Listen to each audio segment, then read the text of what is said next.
Balikan natin ang issue tungkol sa wedding. Nagsalita na ang isa pang opisyal ng Philippine Charity Sweepstakes Office na nadadawit sa iligal na sugal. Ayon kay Conrado Zabella, hindi totoong tumatanggap siya ng wedding payola. Hindi din daw po totoo na nasuhulan siya ng mamahaling sasakyan ng isang wedding operator. Nakatutok si JP Soriano, exclusive. Dismayado ang Assistant General Manager for Online Lottery ng PCSO na si Conrado Zabella sa pagkakadawit sa kanya sa wedding. Nang pangalanan siya ni Senador Miriam Defensor Santiago bilang isa sa mga opisyal umano ng PCSO na umano'y nakatatanggap ng wedding payola. Kapalit ang pagkonsiti raw niya sa ilang franchiser na small town lottery na wedding operators din. Tila siya rin daw ang tinutukoy ng wedding whistleblower na si Sandra Cam, na manager ng PCSO na tumanggap ng mamahaling sasakyang Mini Cooper mula sa isang wedding operator sa Pampanga. Sabi ni Zabella, hindi raw siya kailanman nakatanggap ng wedding payola at anumang sasakyan mula sa sinumang wedding operator. Wala. Mini Cooper or anything. And then, paano kami tatanggap yan? Hindi naman kami nag-protection sa wedding. Or STL legal, mga korporasyon yan. Hindi ko nga alam ang Mini Cooper, hindi pa ako nakakita niyan. Hindi. Starex van daw ang sasakyang nakapangalan sa kanya na nilun lang daw niya mula sa PCSO. 22 taon na sa PCSO si Zabella at ni minsan, di raw siya nasangkot sa anumang anomalya. 34 years now in government service. I'm about to retire. Ganun, para bang then masisira ka lang nung ganun. We deserve naman due process. Kasi ang public opinion matindi.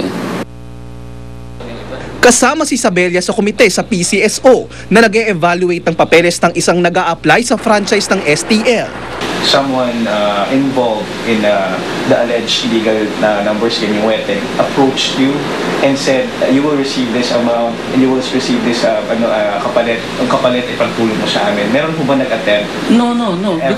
Because lahat ng applications ng small town lottery, corporations, hindi naman mga illegal yan eh.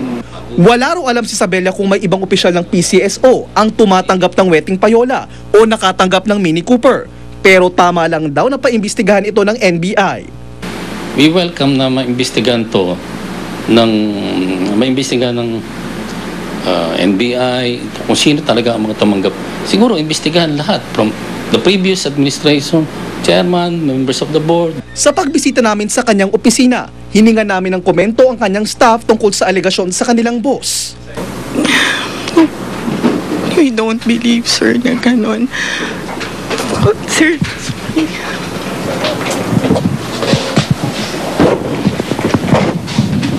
Nakasick leave si Zabella ngayon sa PCSO dahil sa kanyang slip disc. JP Soriano, nakatutok, 24 oras.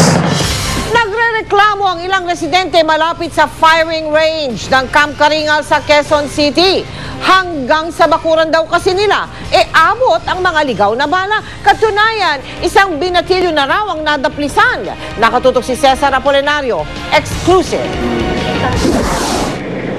Sa garayan ng kanilang bahay naglalabas si Gina, pero sa inakala niyang ligtas na lugar, dito pa raw siya muntik tamaan ng ligaw na bala. Katabi lang kasi ng firing range ang kanilang compound.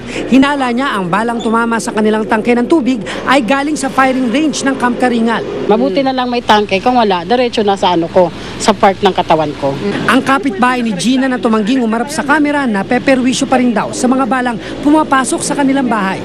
Nitong linggo, nagpalit na naman daw siya ng salamin ng bintana dahil nabasag yung tamaan umano ng ligaw na bala galing ng firing range. Kailangan nila ng exercise, do it somewhere else. Wag lang ho dito sa may area ng residence.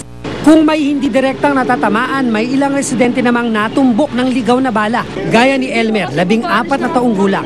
Ipinakita pa niya ang peklat sa binti. Nadaplisan daw ito ng ligaw na bala noong isang buwan. Nilapag ko dito yung notebook. Bigla may lumabas na bala. Tumama sa akin. Sabi ng QCPD, hindi ito ang unang pagkakataong nakatanggap sila ng reklamo. Noong Agosto, nakipagdialogo na raw sila sa mga residenteng apektado, kaya napagkasundo ang huwag nang gamitin ang firing range na katabi mismo ng residential area. Pinuntahan namin ang firing range. Nakasarado na ito. Kapansin-pansin ding mataas na ang pader para raw mas pasado sa safety standards at hindi na makaperwisyo. Sa katabing lote itinayo ang bagong firing range. Bakanting lote ang nasa likod, kaya imposible na raw na makaperwisyo. Ngayon, nilagyan natin, finilap natin ng mga malalaking, maraming bato, maraming lupa. Sa kanang bahagi ng firing range, tawid kalye lang iba pang residente na si Katuna. Pero giit ng PNP, bukod sa harang na mataas na bakod, hindi na nakatutok doon ang mga gumagamit ng firing range kapag bumabaril. Inaanyaya ng PNP ang mga residente na makipagdialogo muli sa kanila para pag-usapan ang kanilang hiling. Mag-iimbestiga rin ang PNP. Cesar Apolinario, Nakatutok, 24 oras. Sa ika-4 na araw ng ensayo ni Manny Pacquiao sa Quez sa Baguio City, sinimula na ang kanyang sparring sessions. Ang unang boksingerong nakasagupa niya, napabilib sa bilis at lakas ni Pacman. Mula sa Baguio, Nakatutok si James Velasquez. Naghigpit na si Coach Freddy Roach sa unang araw ng sparring session ni pambansang kamao Manny Pacquiao. Idineklara niyang closed door ang training. Bawal na ang bystander. Hindi na rin pwedeng kumuha ng video ang mga miyembro ng media. Alas 2 ang hapon ang dumating ang 7th Division World Champion si Jim. Bago simulan ng 4-round sparring session ni Manny kontra sa boksingero si Glenn Tapia ng New Jersey, USA, pinalabas na ang media. Matapos ang mahigit isang oras, sakala muli pinapasok ang media para makapanayam si Manny. Ayon kay Coach Freddy, bagamat wala pa sa 100% ang kondisyon ni Manny, nagustuhan niya ipinakita ng kanyang alaga kontra sa sparring. Manny, this time was a little bit off day, but that was expected. It's our first day here, but it was very good, and I expect it'll get better and better. Agresibo raw na sumugod si Glenn Tapia tulad ng style ng Tijuana Tornado na si Antonio Margarito. Pero sa 4 na round kontra kay Manny, napasaludo siya sa bilis at lakas ng kamao nito. Dapat daw talagang matakot ang sino man makakaharap sa ring ni Pacman. They should be scared. They got a reason to be scared because he is fast and he has power and he has good feet work. That's what a lot of people don't know. He has a good feet work. He will turn you. He will punch or just turn, and you won't see him. And you'll be like, what? He's in back of you or he's inside of you, and then he'll punch you again. You know, so that's the best thing about him. Sa ika-4 na araw ng training camp, baka sa mukha ng pambansang kamao ang dedikasyon sa pagsasanay at ang gigil para durugin si Antonio Margarito. Excited ako sa fight natin. Nagdarating pa, siyempre karangalan ng bansa. Hindi lang karangalan ko, karangalan ulit natin na makilala, makadala tayo ng karangalan sa ating bansa. James Velasquez, Nakatutok, 24 oras. Mga kapuso, huwag daw ismulin ang ordinaryong asin natin o yung tinatawag na rock salt. Alam nyo sa Amerika, gourmet salt ang tawag sa asin na yan na bagong sekreto raw ng mga chef. Yan ang tinutukan ni Mari Zumali.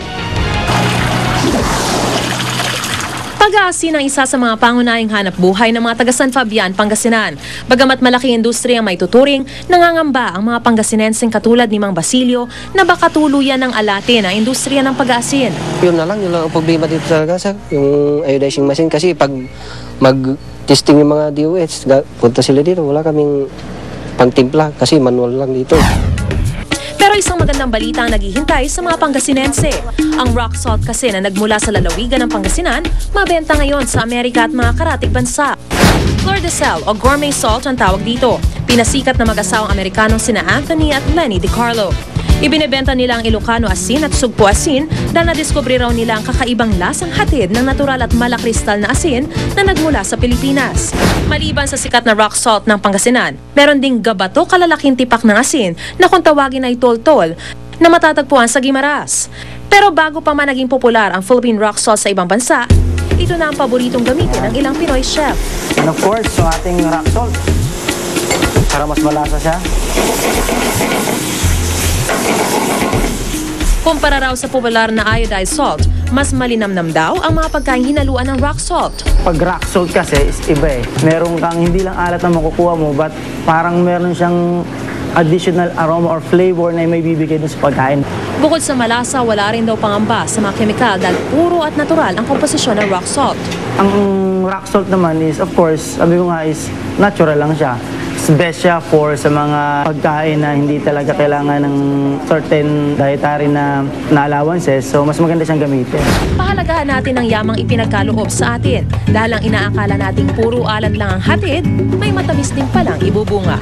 Mariz Umali, Nakatutok, 24 oras. Susunod! Mga smoke belcher sa EDSA hinuli ng MMDA.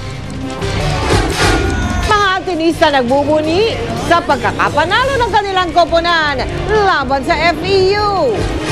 Pambato natin sa Miss World, kukuha ba ng interpreter para sa question and answer portion ng pageant? Ang mga alaga ninyong aso pwede rin maging singgaling ni Bantatay. At Britney episode ng Glee, isa sa mga pinaka-pinanood na palabas ng TV musical. Tutok na dito sa 24 Oras.